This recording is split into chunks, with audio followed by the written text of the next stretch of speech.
Ысык Көл облусунда бир өспүрүм жараат алган мушташты уюштурууга шектүү катары 2 бала кармалды. Алардын бөгөт чарасы бүгүн 14 апрелде каралат. Облустук ички иштер башкармалыгынын маалыматына караганда, Ак Суу районунун Ташкыя айылынын 15 жана 16 жаштагы 2 тургуну 13 апрелде 24 саатка милициянын убактылуу кармоочу жайына отургузулду. 5 бала катышкан окуя 9 апрелде Караколдун Кашка Суу кичи районунун жанындагы футбол аянтчасында болгон. Милициянын маалыматына караганда, өспүрүмдөрдүн биринин башына таш тийип, облустук ооруканага сыныктар бөлүмүнө түшкөн. Факт Каракол шаардык ички иштер бөлүмүндө кылмыштардын жана жоруктардын бирдиктүү реестерине жазык кодексинин 266 беренеси менен катталып, 8 өспүрүм суракка алынды. Алардын экөө урушту уюштурууга шектелүүдө.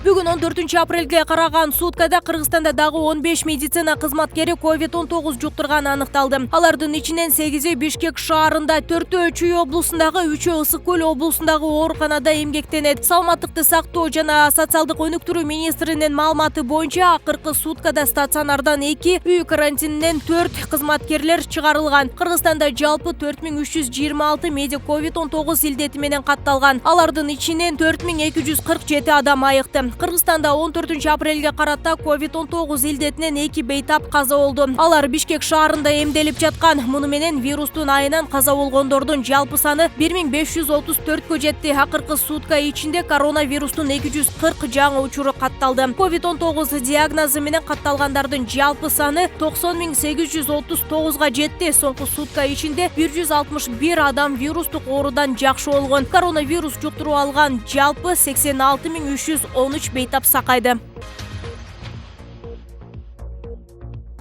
Манас аэропортунун башкармалыгынын мурдагы төрагасы коррупцияга шектелип камакта отурган Эмиль Чукуевдин ата-энеси 14 апрелде президент Садыр Жапаровго ачык кайрылуу жолдоду. Атасы 82 жаштагы Майрамбек Чукуев баласынын күнөөсүз экенин айтып, ишти адилеттүү чечип берүүгө жардам сурады. Буга чейин Чукуевдин жанындагы 3 ирет Бишкектин Ленин райондук сотунун алдына нааразычылык акцияга чыгышып, аны жок дегенде үй камагына бошотууну талап кылышкан. Буга анын ден соолугу начарлап кеткенин жүйө келтиришкен. Манас аэропортунун башкармалыгынын 2015 жылдан 2018 жылга чейин жетектеген Эмиль Чукуев 9 февралда Туркиянын авиакомпаниясына эл аралык жүк ташуу боюнча жеңилдикти мыйзамсыз берген жана ошонун айынан мамлекетке өзгөчө ири өлчөмдө зыян келтирген деп айыпталууда. Ал сөз болуп жаткан иш боюнча башка шектүүлөр менен кошо кармалган. Ленин райондук сотунун чечими менен 8 февралда Бишкектеги номер 1 тергөө абагына камакка алынган.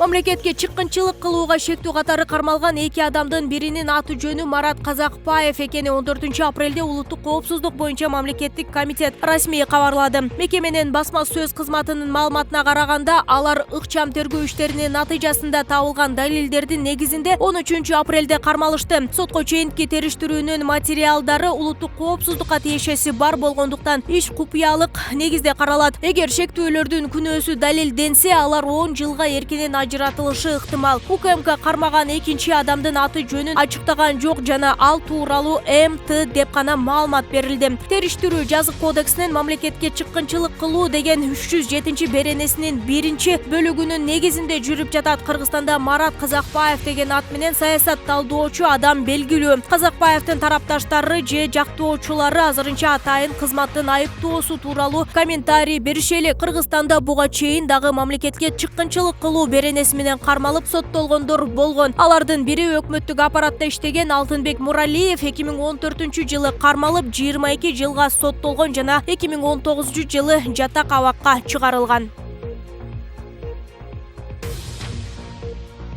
Кыргызстандын Борбордук шайлоо комиссиясы аялдардын жергиликтүү кеңештерге 30% квотасы мамлекеттин конституциялык милдети жана аялдардын мыйзамдуу укугу экенин эскертти. 14 апрелде Боршайком Чүйдүн Орок айылындагы окуя боюнча расмий билдирүү таратып, жергиликтүү кеңешке талапкер болгон аялдардын мыйзамдуу шайлоо укуктарын ишке ашырууга жолтоо болбошу керектигин белгиледи. БШК билдиргендей, аялдар Кыргызстанда калктын 52%-нан ашык болгонуна карабастан, айыл кеңештеринде алар аялдар 9%-ын айланасында гана болчу. Айылдык кеңештеги орундардын 30%-ын аялдарга калтыруу тууралуу мыйзам 2019-жылы кабыл алынган. Бул эреже быйыл 11-апрелде өткөн жергиликтүү шайлоолордо алгач ирет колдонулду. 7560 орундун 2943-ün аялдар ээлеши керек. Чүйдүн Сокулук районундагы Орок айылында айрым эркек талапкерлер жергиликтүү кеңештердеги аялдардын 30% квотасына каршы чыгышкан. Боршайком бул окуяны арыз милиция жана жергиликтүү шайлоо комиссиясы териштирип жатканын билдирди.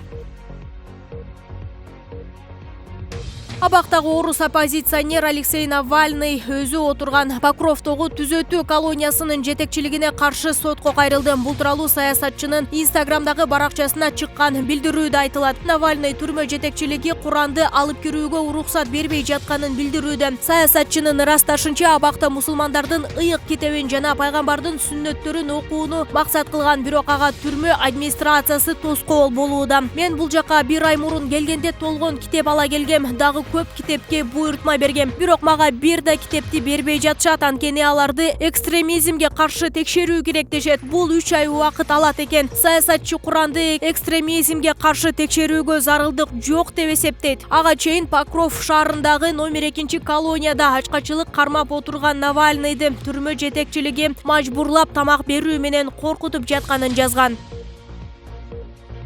Бүгүн 14-апрелде Кыргызстанда курама командасынын башкы машыктыруучусу Александр Крестинин маалымат жыйын өткөрдү. Анда ал Германиянын лигаларынын биринде футбол ойногон Николай Давыдов Кыргызстан улуттук курамасына ойноого уруксат алганын айтты. Анын атасы улуттук курамада ойногон. Николай өзү Германияда 5-лигада ойнойт. Бирок азыр ал жакта ойноого мүмкүн эмес. Давыдов бардык машыгуулардан өткөн. Биз ага ишенебиз, ал келечеги бар жигит деп билдирди Крестинин.